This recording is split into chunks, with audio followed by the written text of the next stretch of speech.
नमस्कार मित्रों, अपनी नैमिषारण्य की यात्रा के क्रम में आज हम आ गए हैं नैमिषारण्य क्षेत्र के एक महत्वपूर्ण मंदिर के सामने, जिसका नाम है श्री देव देवेश्वर मंदिर। ये प्राचीन सिद्धपीठ बाबा भोलेनाथ को समर्पित है और आज हम आपके साथ चलते हैं, बाबा भोलेनाथ के दर्शन करते हैं और यहाँ के पुजारी जी से और अन्य लोगों से पता लगाते हैं ये मंदिर क्यों महत्वपूर्ण है। और जैसा कि आप इस बोर्ड पर लिखा हुआ देख रहे हैं, इस मंदिर का संबंध वृत्रासुर दैत्य के वध से है और महर्षि दधीचि के अस्थिदान वगैरह से इसका संबंध है। तो आइए चलते हैं मंदिर के अंदर। और मंदिर का प्रांगण काफ़ी खूबसूरत दिख रहा है मुझे। आसपास में बगीचे जैसा और जंगल जैसा दिख रहा है। कुछ जंगली वृक्ष हैं, बगीचा तो नहीं कह सकते इसको। और ये जंगल प्राचीन समय में शायद और घना रहा होगा, लेकिन धीरे धीरे जैसे जैसे लोगों का आवागमन बढ़ा तो ये जंगल धीरे धीरे कम होता गया है। काफ़ी थोड़ा सा जंगल है, लेकिन अब भी काफ़ी सुंदर है। नदी के तट पर ये मंदिर बसा हुआ है और यहाँ से थोड़ी ही दूरी पर नदी भी है। अंदर काफ़ी सारे भक्तगण बाबा का अभिषेक कर रहे हैं। हर हर महादेव। ये शिवलिंग जो आप देख पा रहे हैं, सुनते हैं कि ये काफ़ी प्राचीन शिवलिंग है।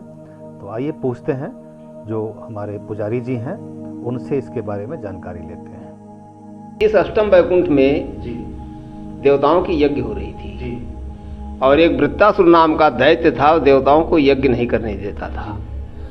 समस्त देवगण जब परास हुए, भगवान इंद्र के पास गए हुए थे। इंद्र से कहा, प्रभु मैं वहाँ अष्टम वैकुंठ नैमिषारण्य में यज्ञ कर रहे हैं और राक्षस में यज्ञ नहीं करने दे रहा, इसका हमें कोई उपाय बताया जाए। ये जो कथाएं सुनाई, बहुत विस्तार से सुनाई और वीडियो हमारा बहुत लंबा होता जा रहा था। बीच में कुछ उत्साही भक्तगण भी आ गए थे, तो थोड़ा सा साउंड की प्रॉब्लम भी आ गई थी, इसलिए हमने यहाँ की कथा को यहीं तक जो है रोक दिया है। संक्षेप में मैं यही बताऊंगा कि ये जो शिवलिंग है, पंडित जी के कथनानुसार आधा भाग माता पार्वती को समर्पित है जो कि लाल दिख रहा है, और दाहिनी तरफ का आधा भाग जो कि काला दिख रहा है वो भगवान भोलेनाथ को समर्पित है। तो ये भगवान का अर्धनारीश्वर स्वरूप है जिसकी आराधना देवताओं ने यहाँ की थी। और इसके बाद वृत्रासुर के वध के लिए महर्षि दधीचि से शस्त्र लेकर वो आगे बढ़े थे। तो पंडित जी ने इस मंदिर के साथ ही पीछे नदी तट पर स्थित श्री रामेश्वर मंदिर के विषय में भी काफ़ी जानकारियाँ दी। अभी इस वन प्रदेश से होते हुए हम आगे बढ़ रहे हैं, मंदिर से बाहर निकल आए हैं और अब हम चल रहे हैं नदी के तट की तरफ। यहाँ गोमती नदी है, बस मंदिर से थोड़ी ही दूरी पर है, लगभग 200 मीटर की दूरी पर। और काफ़ी सुरम्य क्षेत्र है और सुंदर वन प्रदेश है।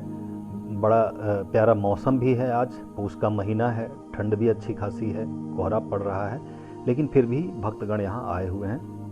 मंदिर बहुत ही लोकप्रिय है इस क्षेत्र में और बाहर से आने वाले लोग भी इस मंदिर तक आते हैं।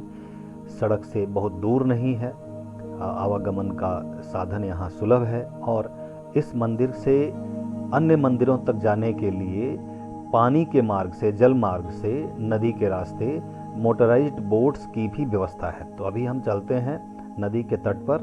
वहाँ एक रामेश्वरम मंदिर है, भगवान भोलेनाथ को ही समर्पित है, जिसके विषय में पंडित जी ने बताया कि ये जो शिवलिंग है इस मंदिर के अंदर, इसको भगवान श्री राम ने अपने हाथों से स्थापित किया था। जब उन्हें रावण वध के उपरांत ब्रह्म हत्या का दोष लगा था, तो वो नैमिषारण्य क्षेत्र में अपने दोष निवारण के लिए आए थे और यहाँ आकर भगवान भोलेनाथ के इस शिवलिंग की स्थापना उन्होंने की थी। नंदी की ये मूर्ति काफ़ी पुरानी है और घिस गई है, और ये एक छोटा सा चौकोर पत्थर और भी यहाँ पे रखा हुआ दिख रहा है, जिसके विषय में हम पंडित जी से पूछ नहीं पाए हैं। और ये जो शिवलिंग है ये भगवान श्री राम के हाथों द्वारा स्थापित है, तो इसलिए इस मंदिर का, स्थान का नाम श्री रामेश्वरम तीर्थ रखा गया है। हमने भगवान भोलेनाथ को जल भी चढ़ाया, हर हर महादेव। और इसके बाद हम फिर नदी की तरफ देखने गए कि नदी की तरफ क्या व्यवस्थाएं वर्तमान में की गई हैं। हनुमान जी का भी एक विग्रह दीवार के अंदर दिखा और मंदिर का जीर्णोद्धार किया गया है वर्तमान सरकारों के द्वारा और मंदिर प्रशासन के द्वारा। और मंदिर के पीछे का जो ये क्षेत्र है, इसको विकसित किया है सरकारों ने, वर्तमान सरकारों ने, और ये काफ़ी सुंदर बना दिया गया है लोगों की सुविधा के लिहाज से। तो लोग भारी संख्या में यहाँ आते भी हैं और हमने भी यहाँ अच्छा खासा समय बिताया। ये जो मोटर बोट्स और सामान्य बोट्स दिख रही हैं, इनके माध्यम से लोग यहाँ से नदी के तट पर स्थित अन्य जो तीर्थ स्थान हैं वहाँ तक जाते हैं। काफ़ी सस्ता किराया है, 20 या 25 रुपये में यहाँ से ये रुद्रावर्त तक ले जाते हैं और रुद्रावर्त से फिर वापस ले आते हैं।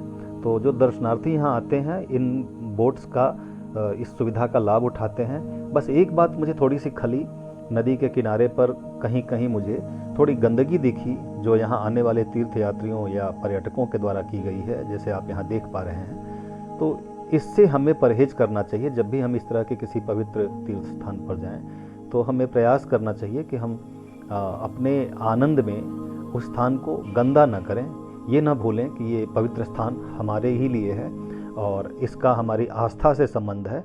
तो अपने आस्था का और दूसरों की आस्था का भी ध्यान रखते हुए यहाँ गंदगी ना फैलाएं और यहाँ किसी प्रकार का कोई हंगामा ना खड़ा करें। जैसे ये स्थान जहाँ आप देख पा रहे हैं कैमरे पर, यहाँ बहुत सारी गंदगी है जिसे देखकर मन बहुत दुखी हुआ।